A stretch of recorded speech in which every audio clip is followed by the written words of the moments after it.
They died in their own home.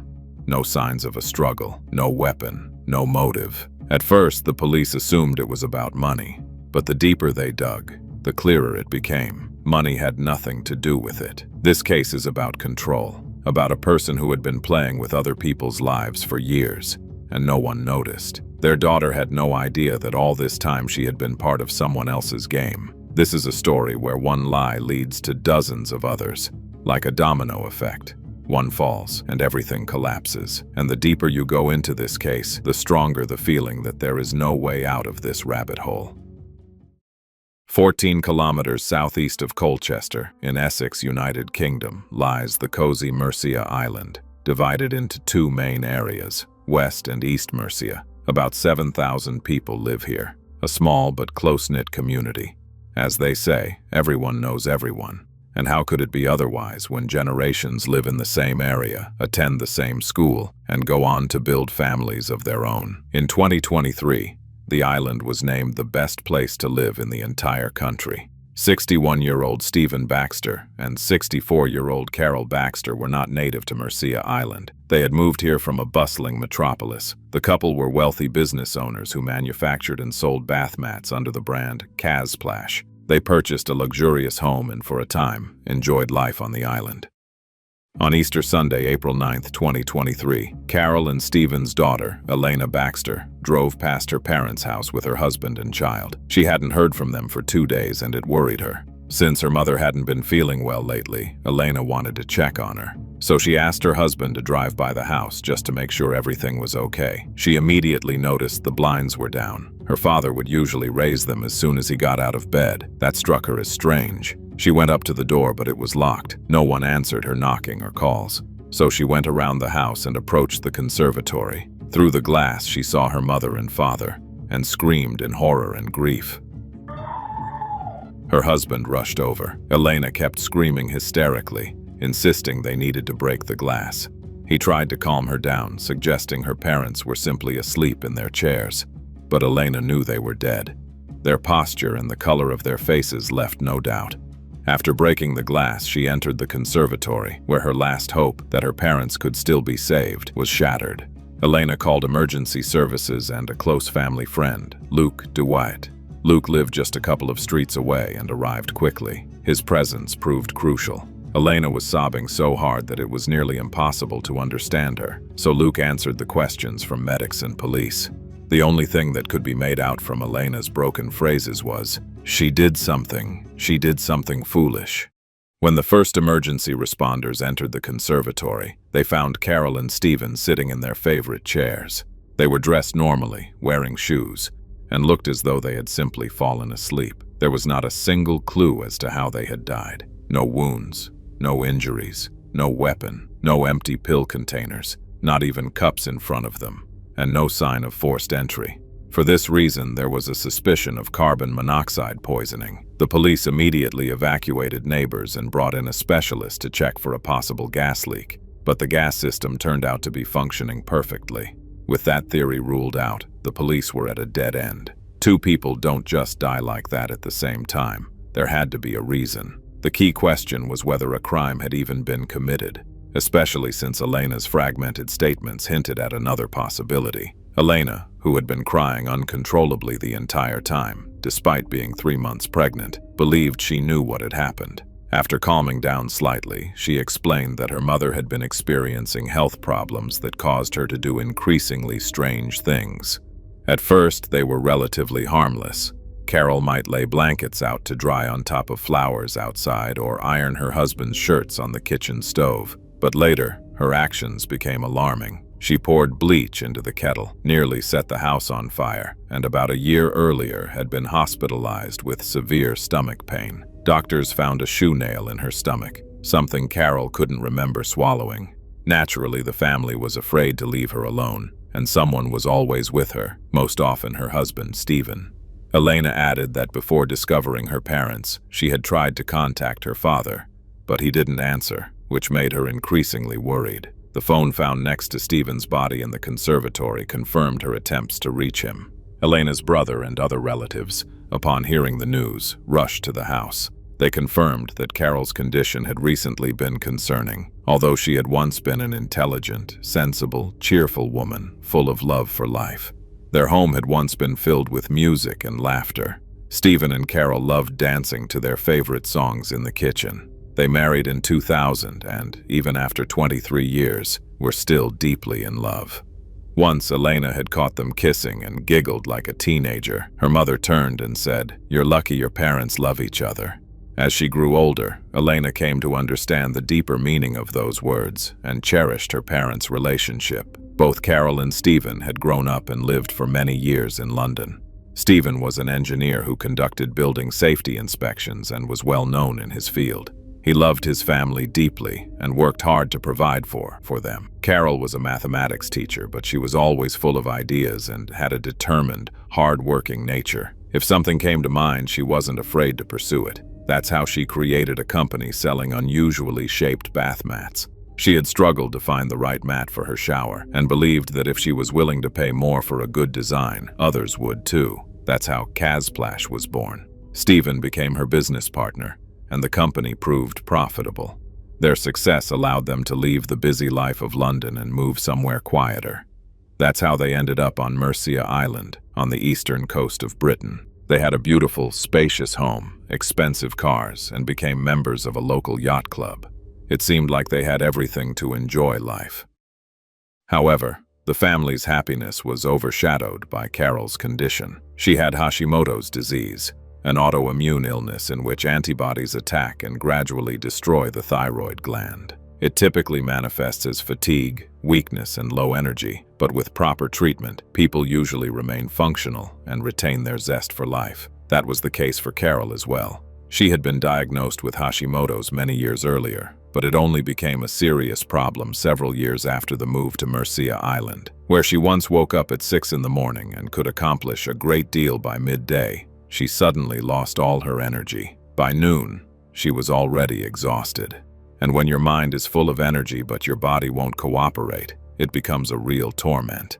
Carol consulted many doctors, including a thyroid specialist, trying to understand what had changed. But essentially, the only conclusion they reached was some form of anxiety disorder. Meanwhile, Carol's symptoms went beyond fatigue. She began behaving strangely. She forgot the names of loved ones, couldn't remember what she had done the day before, and overall seemed as though she might have dementia, Parkinson's disease, or even had suffered a stroke, though none of those diagnoses applied. About a year and a half before her death, Carol became especially determined to understand her condition. Frustrated by doctors' inability to give her answers, she grew increasingly desperate, searching for anyone who could provide clarity. Refusing to accept the doctor's helplessness, proactive Carol created an online support group for people with Hashimoto's. Together, they discussed treatments, doctors, and supported one another. Among other things, they talked about a revolutionary method by an American endocrinologist, Bowden. Carol tried to contact her, but without success. Then, on February 23, 2022, Dr. Bowden unexpectedly emailed Carol herself. The doctor had a relaxed, informal tone. She assured Carol it wasn't a scam and that she was indeed writing from sunny Florida. Carol, of course, replied, and this marked the beginning of an intense correspondence. They exchanged several emails a day, and Dr. Bowden affectionately addressed her patient as Honey. This communication seemed to help Carol. She became more upbeat after connecting with the endocrinologist. While previous doctors had insisted she was fine, Dr. Bowden agreed that Carol was seriously ill and provided a list of steps that would supposedly guarantee her recovery. Nothing seemed impossible. More rest, light exercise, healthy smoothies alongside medication. Carol also needed to be filmed regularly so the doctor, being in Florida, could monitor her condition remotely.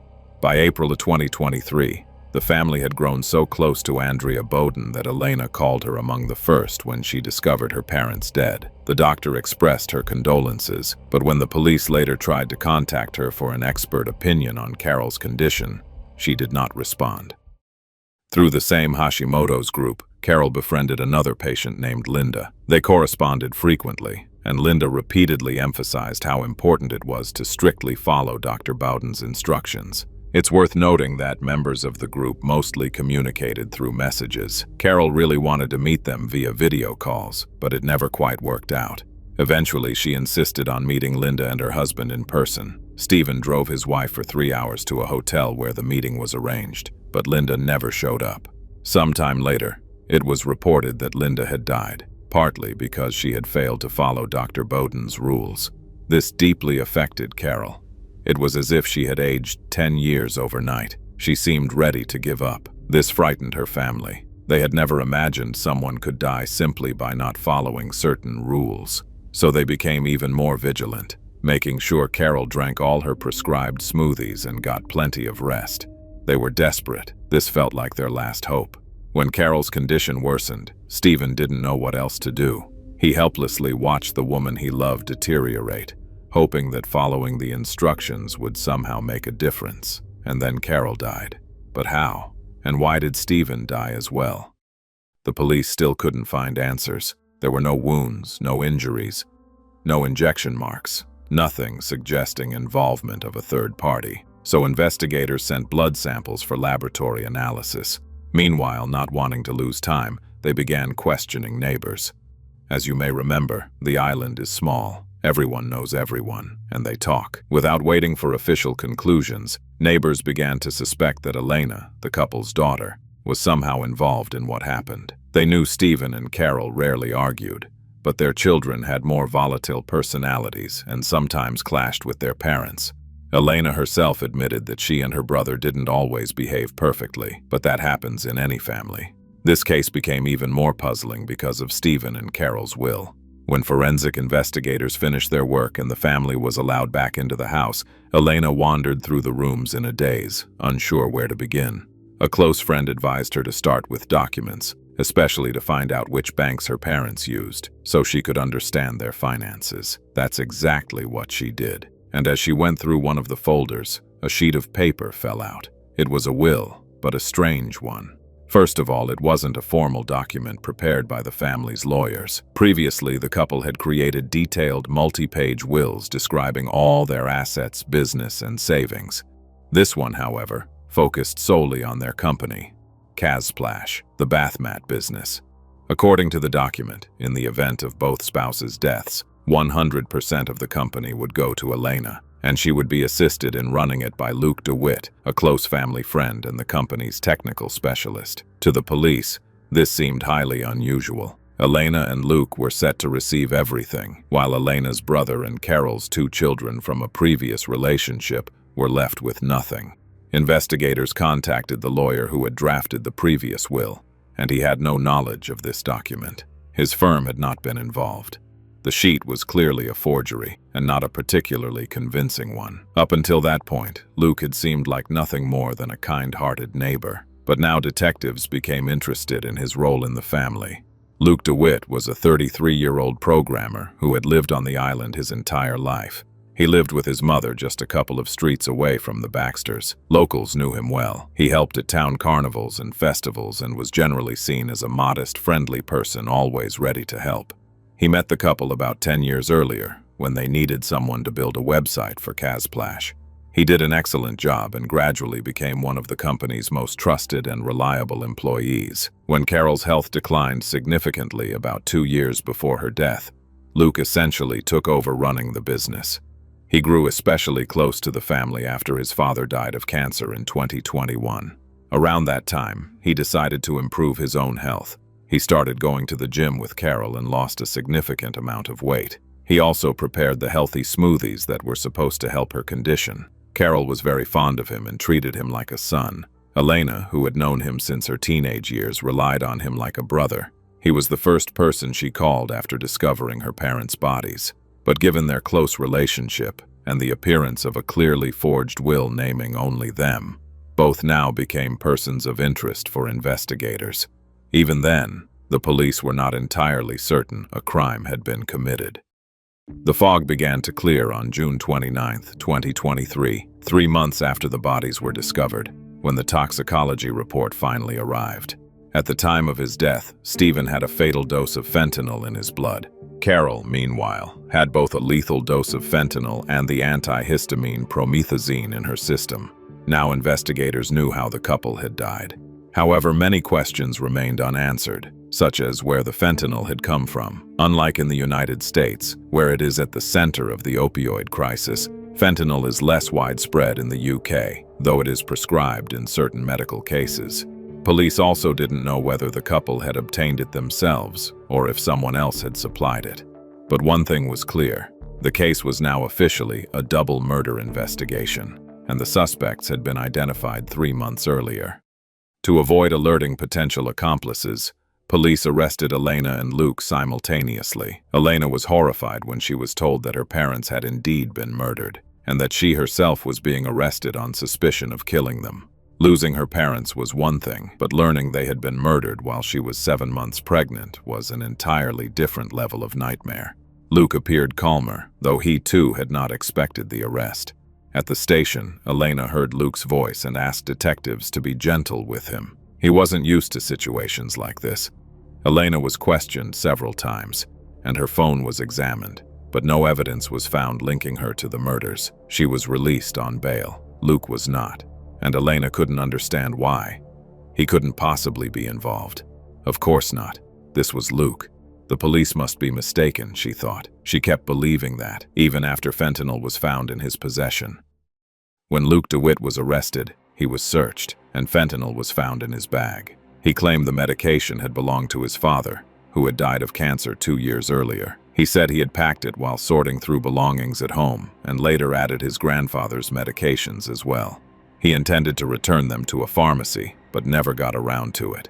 Meanwhile, officers searched the house where Luke lived with his mother, and struck what could only be described as a goldmine of evidence. They found a large quantity of various medications, opened capsules, syringes, a mortar and pestle with traces of crushed pills at the bottom, and fentanyl patches. Most importantly, they discovered 4 capsules filled with crushed promethazine. This was significant because promethazine was the second substance found in Carol's body. Although promethazine is typically used as an antihistamine, it can also act as a sedative. In cases of overdose, it can produce symptoms resembling Parkinson's disease, just as Carol had experienced in the months before her death. Even more disturbing, among the medications were shoe nails, similar to the one that had been found in Carol's stomach about a year earlier.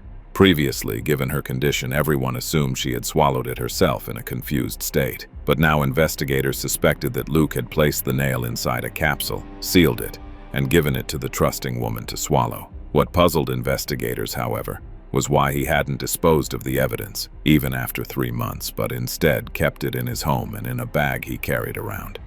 During questioning, Luke responded to most inquiries with no comment.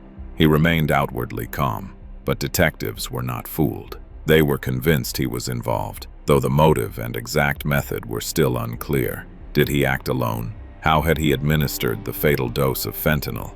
In what form? And was anyone else present? Because Luke had been preparing the smoothies and cocktails recommended by Andrea Bowden, police were eager to speak with her, but their attempts failed. They couldn't reach her, and couldn't even find reliable information about her. It was as if she didn't exist at all. By this point, investigators were ready to charge Luke, but were still uncertain about Elena's involvement.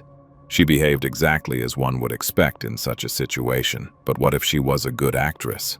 The answer lay in their phones. After reviewing their communications, investigators concluded that Elena had nothing to do with her parents' deaths. Meanwhile, the evidence against Luke kept growing like a snowball. Police examined not only Elena's phone but all of Luke's devices, 18 mobile phones and 10 laptops. It took months to analyze all the data. Among mostly harmless materials, like flyers for local carnivals, they discovered something critical: the email account of Dr. Andrea Bowden, used to communicate with Carol. An officer traced the correspondence back to its very beginning, February 23, 2022. That meant one thing: Luke had been posing as Andrea Bowden from the very start. This revealed an entirely new level of deception. Luke wasn't just a killer. He had impersonated a doctor to control and manipulate Carol, and even, to some extent, her entire family. Or rather, not just to some extent. As officers dug deeper, it felt like falling further into a rabbit hole. They began to understand the full scale of Luke's manipulation. Elena had a beautiful voice and loved to sing, At one point, Carol shared a video of her daughter's performance with members of the Hashimoto's group. One of them, Cheryl, was amazed and said her sister, Jenny, was a theater director who could help Elena. Soon, Jenny contacted Elena, claiming she and her friends had launched a new agency for vocalists. She encouraged Elena to send recordings. Over time, their professional interaction turned into a friendship, despite never meeting in person. Jenny supported Elena even after her parents' deaths, advising her on funeral arrangements. It was also at Jenny's suggestion that Elena searched through documents, leading her to the fake will. Since Cheryl and Jenny had supposedly been close to her mother, Elena invited them to the funeral, but she had never seen them in person. So she asked Jenny to send a photo. Jenny promised, but never did. After the funeral, Elena asked Luke whether they had come. He replied that they had, but had to leave early due to Cheryl's medical appointment. It seemed a bit strange, even rude, but Elena didn't dwell on it. After Luke's arrest, she tried to contact Jenny again. She never replied. By then, however, the police already knew the truth. Elena herself had been manipulated. On Luke's devices, they found not only Andrea's account, but also accounts for Jenny, Cheryl, and even Linda, who had supposedly died earlier. Although investigators couldn't reveal everything, their questions led Elena to piece things together herself. The realization came like a domino effect. If Jenny wasn't real, then neither was Cheryl, and Cheryl had been in the same group as Linda, who had died, and all of them knew Dr. Andrea Bowden from Florida. Elena had believed they were interacting with multiple families, but in reality, it had all been one person. Luke DeWitt, Cheryl, her husband, and their children. Fiction. Jenny and her family. Fiction. Linda and her husband. Never existed. Elena began to grasp the horrifying truth of what her family's life had been for years. Police later estimated that Luke had created around 20 different identities, using at least 7 of them to communicate with Carol, Stephen, and Elena. Some personas were specifically designed to isolate Carol from her children and prevent her from seeking real medical help in the UK. On Luke's phone, officers found not only numerous accounts and email addresses, but also audio recordings of him practicing a female voice. Detectives were stunned by the level of detail. He had constructed entire lives, entire families, and no one suspected him. He had been a trusted family friend for so long that he operated without question. Still, if anyone might have begun to suspect something, it would have been Stephen. Some of his messages showed growing doubts about the existence of certain patients of Dr. Bowden. Yet even he likely couldn't have imagined how far Luke's deception went. Stephen still believed in Andrea Bowden herself. At one point, he confided to her that Luke sometimes overstayed his welcome, and that he and Carol needed a break from him. The response from Dr. Bowden turned aggressive. She accused Stephen of being a bad husband who didn't care about his wife. Immediately, the so-called support group joined in, pressuring Carol. These messages were sent just 2 days before the couple's deaths. Luke attacked them through his fabricated identities, mocking, pressuring, manipulating. It was cruel, and yet it seems that if anyone could have uncovered the truth, it would have been Stephen. He was intelligent and might have eventually connected the dots. The timing, the coordinated responses, the pattern of manipulation, but the killer never gave him that chance.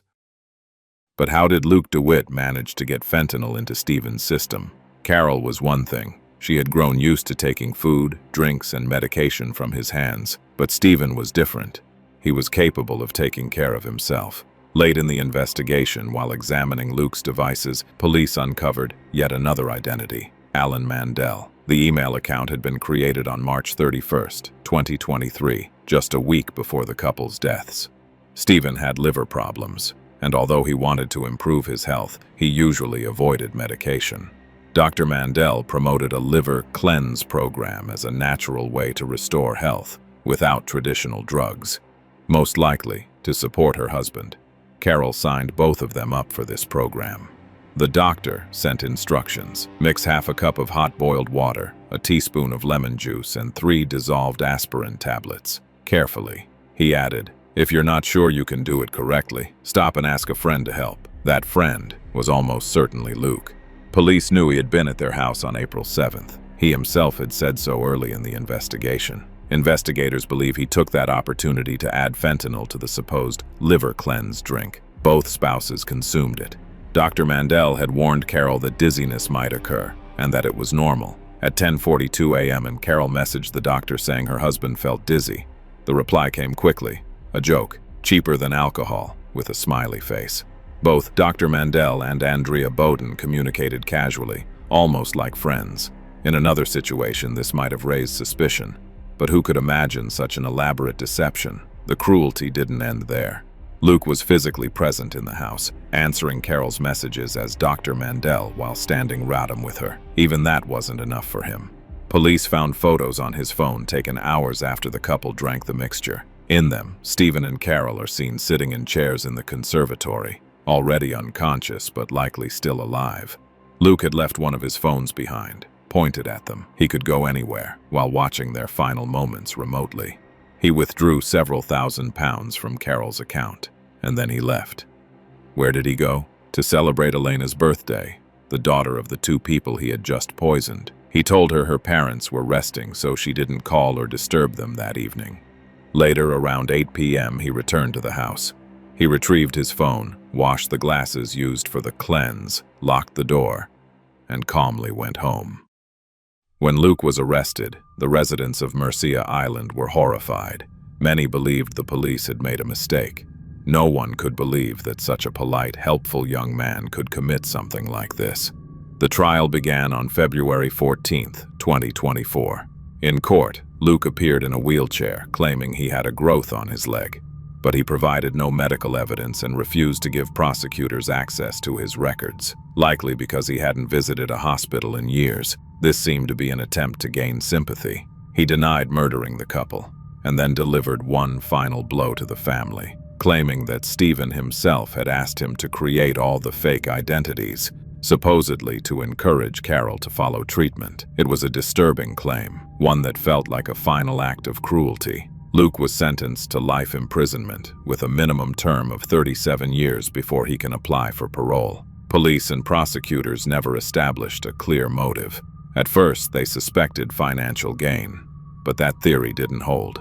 The hastily forged will fooled no one and seemed designed only to cast suspicion on Elena. This wasn't about money, nor did it appear to be simple sadism. Stephen and Carol did not suffer. They effectively died in their sleep.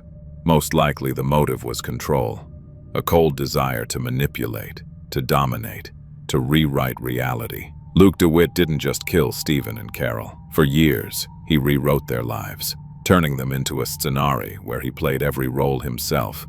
And the most frightening part? No one noticed. Not the family, not the friends, not even Carol. And perhaps that's what makes this story truly disturbing. Not that a killer could be nearby, but that he could be the one person you trust completely. Elena still has a video she recorded for Dr. Bowden. She was filming her mother, but in the frame, Luke can be seen typing on his phone. At that exact moment, Elena received a message from Andrea Bowden. Luke was texting her, pretending to be the doctor, while she filmed her mother for someone who didn't even exist.